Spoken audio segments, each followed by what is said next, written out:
Legends of Manana. This was a very cool episode. It was pretty funny. It it starts with Mick. He rolls up on his daughter, saying that her mom said that he could take her for the weekend. So he's trying to come up with things for her to do, and all the stuff that he's coming up with fails because his daughter is kind of like I guess you could say like an activist. Like she fights against guns and she's all about like women's rights and women's empowerment. And her dad is a complete criminal and he steals stuff and he does like roller derbies and demolition derbies and things like that. So it's kind of hard for the two of them to find common ground to bond over. So, he told her, he was just like, well, he was like, well, like I've got you for the weekend. So, let's do stuff. But then she came up with a lie. She was like, oh, I have a history test. And he was like, a history test. So then he has like a car alarm beeper to like open the wave rider. And, so he's just like, well, if you got a history test, come aboard the time ship. And then, so she gets on the time ship. And then he's like, showing her around because he's just like, like because now, and this is kind of cool because now she's actually getting to learn what he really does, like what he actually does. Like she's getting to learn the Legends side of Mick, not the criminal. Though it is funny that the Legends Mick is still a criminal because he steals things throughout time. But now his daughter's on the ship. So Sara, she's in the med bay because, she's blind. She lost her, she lost her sight because apparently like when she passed out in the last episode, because remember in the last episode, she was seeing things like 10 seconds before it happened. Now her power is starting to grow a little bit more. So she's actually like, it's not even just 10 seconds. It's like further. Now she's seeing like, 5 minutes into the future. Like she's seeing further into the future. But the unfortunate side effect, kind of like, I guess like in a Professor X kind of way, where because Professor X has the mental capabilities, he can't use his legs. Because Sara can see into the future, she actually went blind. And, Charlie even said, you traded one vision for another. So now, like, she's freaking out. So they got her sedated. She's in the med bay. Like she's in the coma. She's in the med bay. Gideon's trying to wake her up, but Gideon can't wake her up. So now Charlie, she has the loom of fate. She has all 3 rings. So she's trying to get herself into the right mental preparation to activate the loom. So now we've got Astra, who's there to save her mom. We got Zari, who's trying to save Bayrod. And we got Ava, who wants Sara to wake up from the coma. So now everyone's arguing over who gets to be the first person to use the loom. And then like Astra and Zari, they get into an argument. And then, and to be honest, like in all honesty, if it was me, I would have saved Astra's mom first because everyone kept talking about how they didn't want Astra on the ship and they didn't feel comfortable with Astra being on the ship. And my whole thing is like, if you give her mom back, she'll leave. So the fastest way to get Astra off the ship was to give her what she wanted. And plus like because because of the timeline situation, Bayrod's technically not supposed to be there anyway. Like Bayrod's only here as a result of them changing the timeline. So.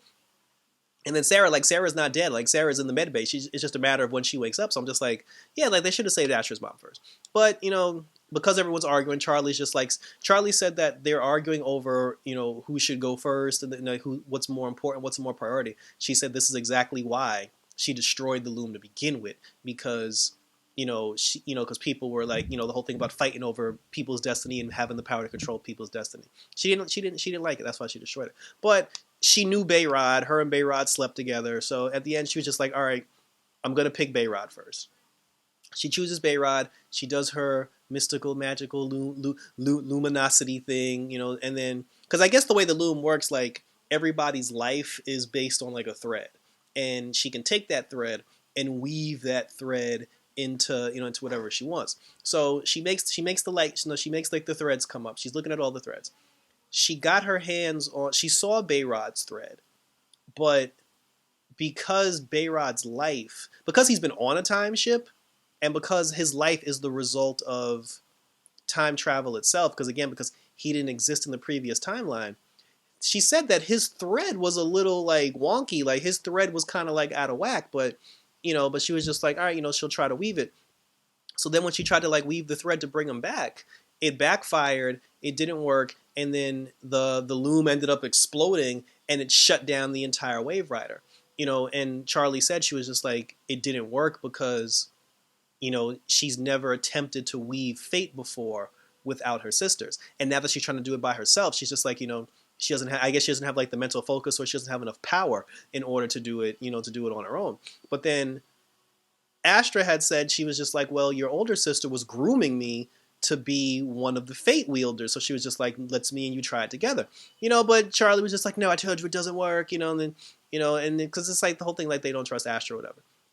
So now Charlie's just like, look, we got to figure out a different way. So Constantine's just like, all right, well, for the meantime, the ship is broken. So everybody was just like, all right, let's just try to fix the ship, and then we'll worry about what to do with the loom, with the loom of fate later. So everybody goes their separate ways now. Ava ends up going into the med bay to check on Sara. Sara wakes up. So maybe the blast had something to do with it, but Sara wakes up. She wakes up, and that's when she's just like, I'm blind, like I can't see. They put a blindfold on her, and then Ava touched her hand, and now this is a new thing with her power. Well, maybe not, because when she saw the vision of Ava, when they were all in the circle in the last episode, and she saw the vision of Ava running around, she was holding everyone's hand. But no, so now, but when she so the thing now is, when Sara touches somebody, it gives her the power to see into that person's future, or into the general future period. So she touched Ava, and then she saw Ava dead on the floor. Constantine touched her. She saw Constantine dead. There are a lot of people that, like throughout the entire episode, like, when Ava was taking her around the ship, they bumped into Mick's daughter. She shook Mick's daughter's hand, and then she saw into the future. She saw Mick dying with his daughter crying in the background. So now Sarah's like freaking out, because she's just like, yo, where the hell did this power come from? But she doesn't want to tell anybody, because she doesn't want to tell people like, yo, I'm witnessing like everyone's death. So Gary comes on the ship, and then we find out that Gary brought a dog with him, because since Gary went to hell in the last episode, his emotions are all out of whack. So he got himself an emotional support dog. The dog's running around the ship, peeing all over the place, but everybody left Gary alone.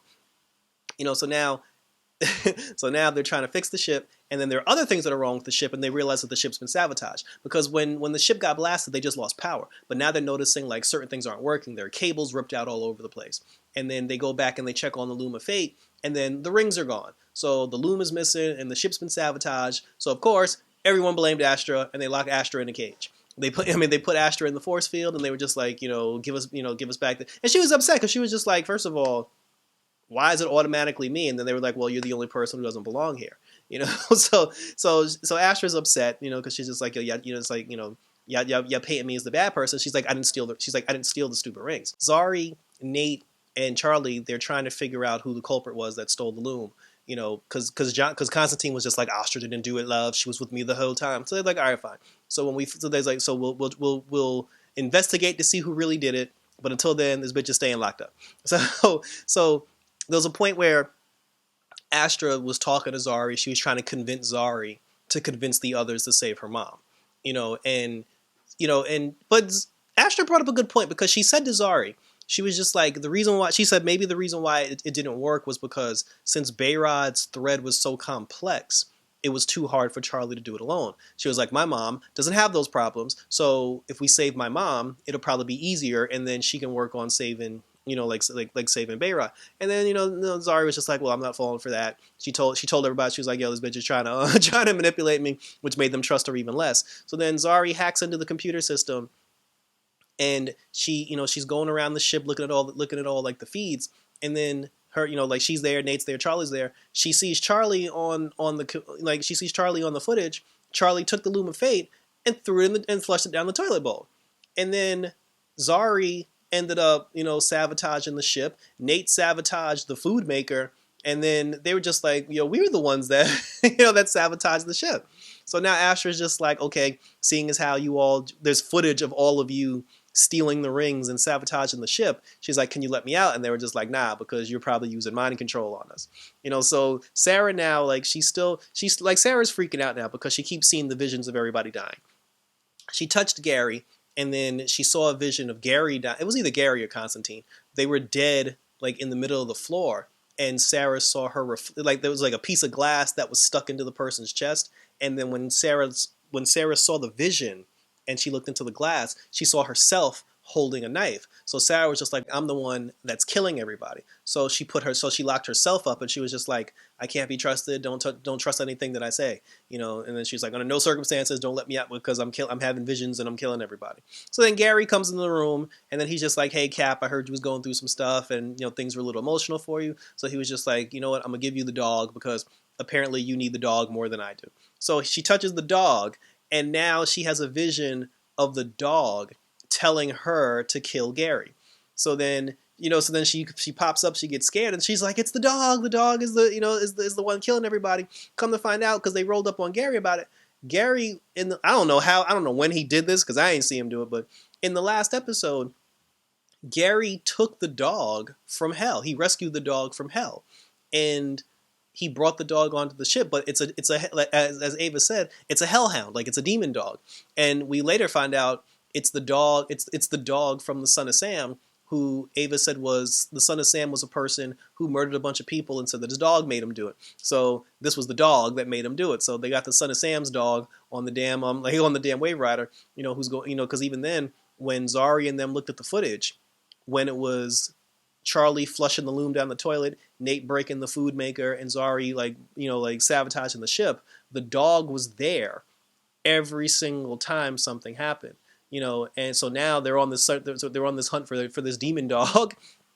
So now Ava, Nate, so Ava comes into the room. Again, like Astra's still locked up. Ava's there, Nate's there, Zari's there, and Charlie's there. The dog comes into the room and tells Nate to kill everybody. So Nate tries to kill everybody. Then Gary shows up and blows the dog whistle, because since like the dog was the only thing that can hear the dog whistle snapped the dog out of it. So now the dog ended up like morphing into like this fiery demon hound, and then everybody got scared and put themselves in the same force field that Astra was in. So now it's just the only people left on the ship is Mick's daughter, Sara, and Constantine. So Mick and his daughter, they were basically like they were in the room talking together. He was trying to like tell her like go ahead and do your history homework or whatever. He was trying to figure out how to do the history homework, but she was just like like I need help. So he ended up he got Nate to try to talk to her at one point, but then Nate told Mick to show her his collection. There's a room on the Wave Rider that Mick has. The entire room is full of every single piece of valuable treasure, money, gold, jewels, diamonds, rubies that Mick has ever stolen throughout all of their historical travels. And he told his daughter that there's probably over billions of dollars worth of money in this one room. So then she told him, she was like, well, why don't you take all this money and invest it? She's like, we're on a time machine. See, now we're getting like Back to the Future almanac vibes. She told her dad, she was just like, yo, let's take all this money, go back in time, invest into the stock market, invest in Bitcoin. She was like, let's invest this money. She was like, yo, we'll get filthy rich. And he was just like, no, the room's off limits. Because now his whole thing is like, she got upset because she was just like, we were actually bonding over this thing, and now you don't want to do it. But his whole thing is he sees his daughter going down like a criminal path, like altering history to become rich, and he's just like, nah. He was like, his whole thing was like, I want you to be better than me. So she got mad. She locked herself into in the library. He's on the other end of the door, knocking on the door, trying to get to her. And then the hell dog is crawling through the vents, and the dog got to the vent in the library where his daughter was.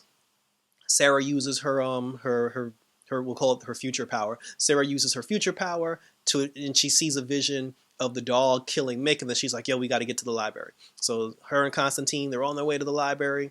The dog busts through the library. The daughter's in trouble. Mick pries the door open with his bare hands. He starts attacking the dog. The dog attacks him, and him and the dog are wrestling around on the floor. Sara and Constantine show up. They get the dog to follow them. Now the dog is chasing Constantine and Sara throughout the ship, and Sarah's blind.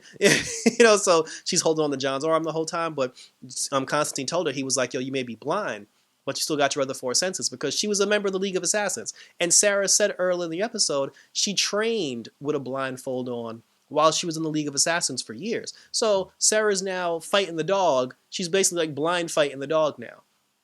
Astra ended up, like Zari convinced Ava to open the force field to let Astra out, because Astra was just like, I'm the only person who can stop this dog. So they let Astra out. Astra goes up to Constantine, because they said that the only way you can stop the dog is if you know his name. So Astra told Constantine the dog's name. Constantine did his spell. blasted the dog back into hell. You know, and everything's okay now. So Gary, Gary went and got the loom back. You know, he got the pieces of the loom back, and then now everything's good, and now they're gonna try to figure out how to get the loom thing to work again.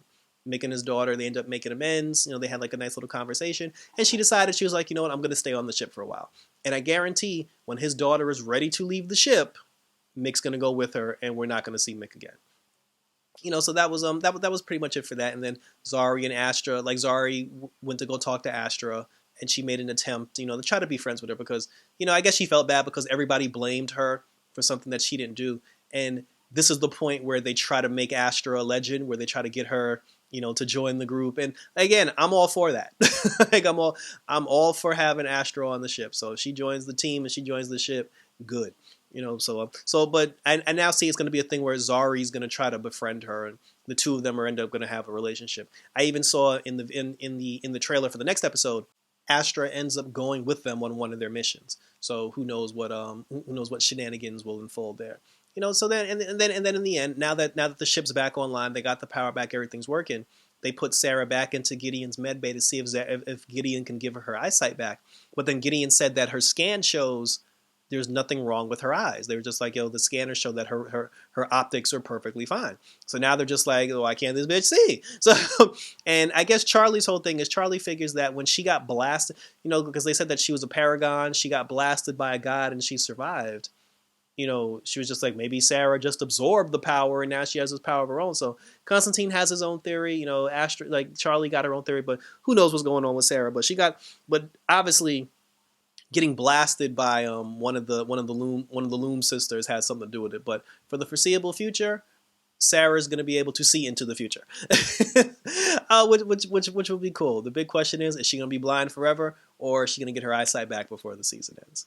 So that was it. So again, like I said, I have no idea what's happening in the next episode. We got like 4-5 episodes left, and it's just like, oh, the loom's not working. It's like they never said what we're gonna do about that or what we're gonna do past this point. So maybe they'll let us know in the next episode. So thank you for tuning in. They say good season of Legends so far. Like I am enjoying it. Like it's the typical like wild, crazy, fun adventures with the game, and I like the rotating cast of people. So again, like I said, we're about to lose Mick. We already lost the Atom. So let's get the old dogs off the ship and let's bring in some new blood and some new heroes and some new talent. So that was it. Thank you for tuning in. Leave a comment, like, and or subscribe. Let me know in the comments what you think about Sara's situation, about her eyesight, you know, where the show goes from here. Is Astra going to stay on the ship, or is Mick going to leave? Is Astra going to stay? Let me know in the comments. So again, thank you again for tuning in. And until next time, for Legends of Tomorrow, I'm out this bitch.